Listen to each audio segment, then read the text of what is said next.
All right, good morning, everybody. Happy Monday. It's Breakout Bag Lunch, and today is January 5th, 2026. There hasn't been a lot of movement today, and because of that, I didn't do a lot of trading. I'm just going to end the trading day here with this one trade that you see on the screen. I just took one long on ES. So we're just going to talk about this trade and talk about next steps.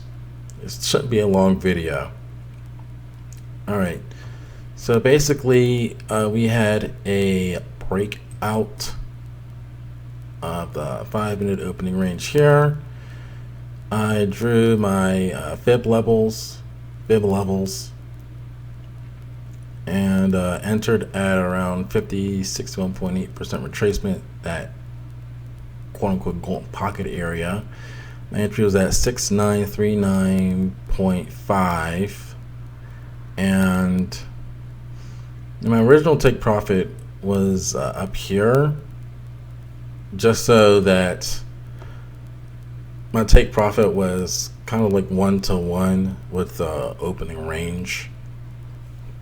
But I decided to just do a little bit of adjustment because there hasn't been a lot of movement in the market. I know I sound like a broken record saying that, but it has been the case for the past few weeks.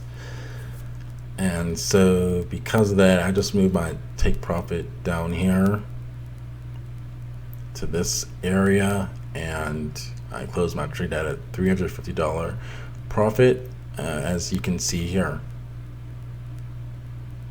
And by the way, my stop loss was a little bit below the opening range. Okay.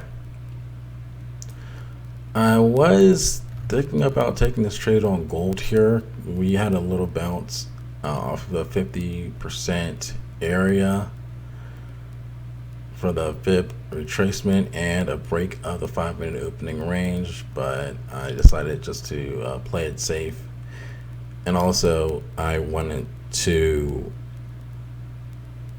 not take this trade because I really just wanted more confirmation.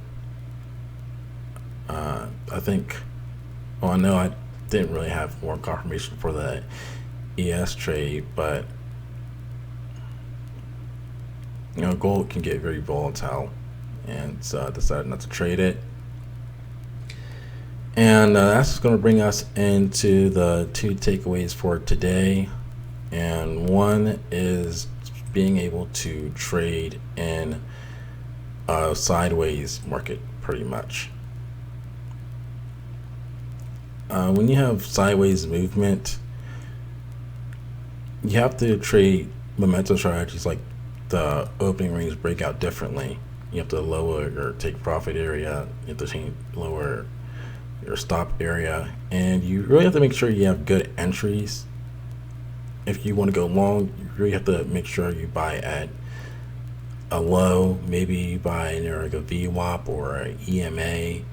That's important for all types of trading environments, but that's particularly important when there's just not a lot of movement, because let's say you saw this huge green candle and you decided to go long here.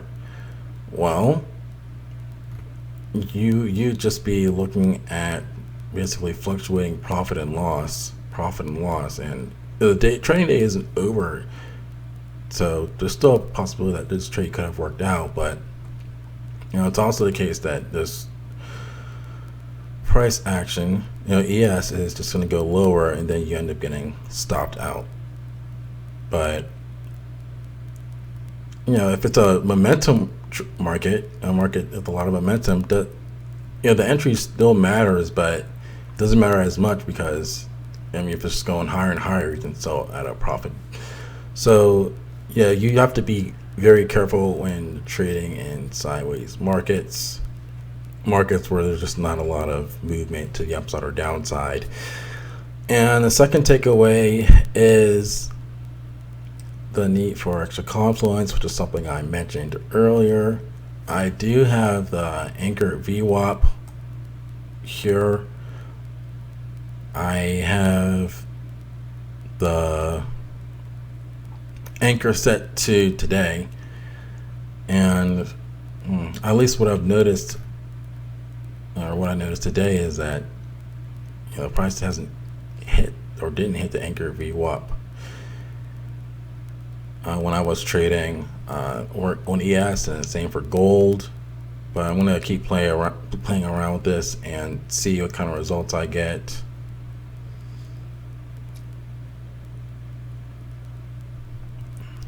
And I said two things, but the third thing I should mention is the need to look at the higher time frames, even when you're doing short-term trading. And didn't mention this before, but this is one of the reasons why I lowered my take profit area for my long trade. This red area represents a supply zone. Basically, it's the area where we've sold off before, and you can see this if you look on a higher time frame, like the 1 hour chart. Back on Wednesday, we had a huge sell-off, and because of that, and because the market has been going down and not really trading with a lot of momentum, it's better to change and adjust your strategy as needed. I think that's really important for consistency, especially if you're only trading a couple strategies. And I think that's all I have to say for today. I'm going to keep doing more research, keep you all updated, and if you have any thoughts or suggestions, let me know. But otherwise, I will talk to you all tomorrow. Bye.